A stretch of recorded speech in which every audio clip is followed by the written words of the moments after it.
चंद्रयान-3 के रोवर प्रज्ञान को एक बड़ी दुर्घटना से बचाने के लिए इसरो ने शुरू किया एक बहुत ही बड़ा ऑपरेशन। जी हाँ दोस्तों, पूरे 200 साइंटिस्ट एक साथ बैठे हुए हैं और एस सोमनाथन जी ने भी कहा है कि आने वाले 14 दिनों तक, जो कि मून पर लूनर डे चल रहा है, यानी कि 14 दिन तक सूर्य लगातार चंद्रमा पर उगा रहेगा, तभी तक हमारे पास मौका कि प्रज्ञान रोवर से ज़्यादा जानकारी जुटाने का। ऐसे में अगर प्रज्ञान रोवर किसी मून क्रेटर में गिर जाता है तो सब कुछ तबाह हो जाएगा और नष्ट हो जाएगा। आपको पूरी जानकारी दें कि बस आप इन तक बने रहिएगा। आपको बता दो कि साउथ पोल में ही ज़्यादा से ज़्यादा मून क्रेटर्स मौजूद हैं और अपने विक्रम लैंडर के पास तो AI कंप्यूटर थे, उसके पास एल्गोरिथम भी था और उसके पास हैजार्ड डिटेक्शन कैमरा भी था, जिसकी मदद से वह एक जगह की तलाश कर अपनी 4 टांगों पर आसानी से लैंड कर गया। लेकिन असली चुनौतियाँ तो अब शुरू होंगी, क्योंकि हमारे प्रज्ञान रोवर को मात्र 6 चक्कों पर ही 1 किलोमीटर के सर्कल के डायमीटर के अंदर पूरी एक्सप्लोरेशन करनी है, यानी उसे बहुत सारे गड्ढों का मुकाबला भी करना है। और सबसे बड़ी बात तो यह है कि प्रज्ञान रोवर केवल 50 वाट तक की बिजली जनरेट कर सकता है, वो भी उस पर लगे हुए सोलर पैनल की मदद से, और वो भी जब तक कि सूर्य की रोशनी पर पड़ेगी। दोस्तों आप खुद सोचिए, इस 50 वाट के साथ कितने ही हाईटेक कंप्यूटर्स को ऑपरेट किया जा सकता है। और सबसे बड़ी चीज़ ये है कि उसके कैमरास कुछ लाइव कैप्चर कर रहे होंगे और उसे एक्सपेरिमेंट भी करना होगा और उसे हैंडल्स को भी अवॉइड करना पड़ेगा। लेकिन दोस्तों ये सब इतना आसान भी नहीं है, इसीलिए प्रज्ञान रोवर को कुछ इस प्रकार से बनाया गया है कि उसके कैमराज मानो इंसानी आंखों की तरह हैं और उसे समझने की एबिलिटी भी दी गई है, लेकिन पूरी तरीके से वह ऑटोमेटेड नहीं है। जिस प्रकार से हमारा विक्रम लैंडर था, विक्रम लैंडर का AI बहुत ही ज़्यादा स्ट्रॉन्ग था, जिससे वह खुद सही जगह की तलाश कर वह लैंड कर गया। पर प्रज्ञान रोवर का AI उतना ज़्यादा एडवांस नहीं है।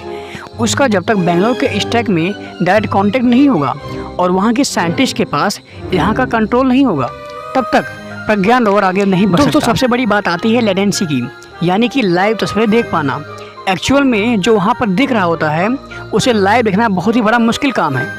यानी कि दोस्तों बेंगलोर के स्टैक में बैठे हुए साइंटिस्ट हमारे प्रज्ञान रोवर को मैनुअली कंट्रोल कर रहे हैं और उसे मून क्रेटर में भी गिरने से बचा रहे हैं।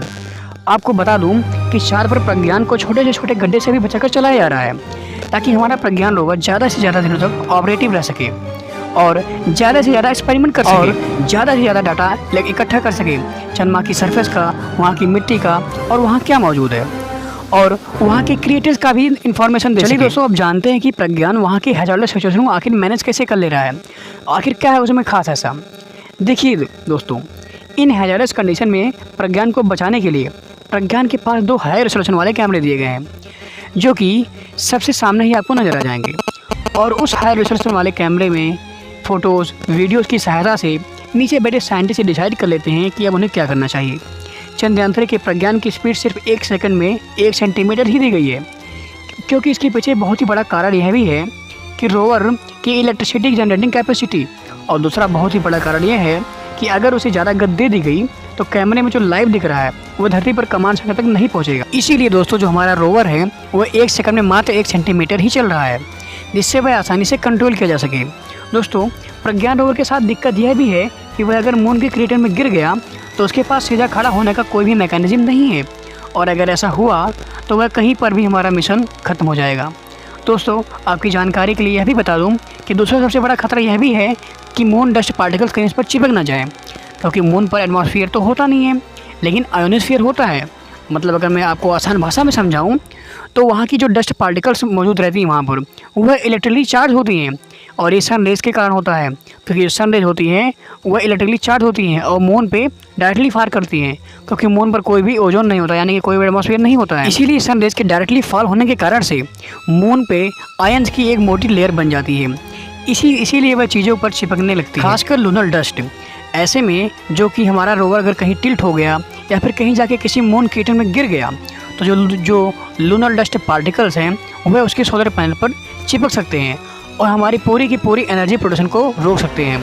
और अगर यही लूनर डस्ट पार्टिकल्स इसके सेंसर पर चिपक गई तो ये गलत इंफॉर्मेशन भी प्रोवाइड कर सकती हैं, और कहीं लेंसेज पर चिपक गई तो ये विज़न भी ख़राब कर सकती हैं। इन्हीं सब कारणों की वजह से जो हमारा रोवर है प्रज्ञान, उसकी स्पीड बहुत ज़्यादा स्लो रखी गई है, जिससे कि साइंटिस्ट उसे खुद ऑपरेट कर रहे हैं। क्या 14 दिनों बाद प्रज्ञान रोवर आएगा धरती पर वापस? देखिए जब तक सनरेज इसके ऊपर सोलर पैनल के ऊपर पड़ती रहेंगी तब तक तो ये काम करता रहेगा, यानी कि मून पर यह 14 दिनों तक काम करता रहेगा आसानी से। आपको यह भी जान लेना बेहद आवश्यक है कि इसका साइज़ क्या है आखिर। मैं आपको बता दूं कि इसका जो साइज़ है ये एक शॉपिंग ट्रॉली जितना का है, यानी कि जो हमारा जो रोवर है प्रज्ञान वह इससे ज़्यादा बड़ा नहीं है।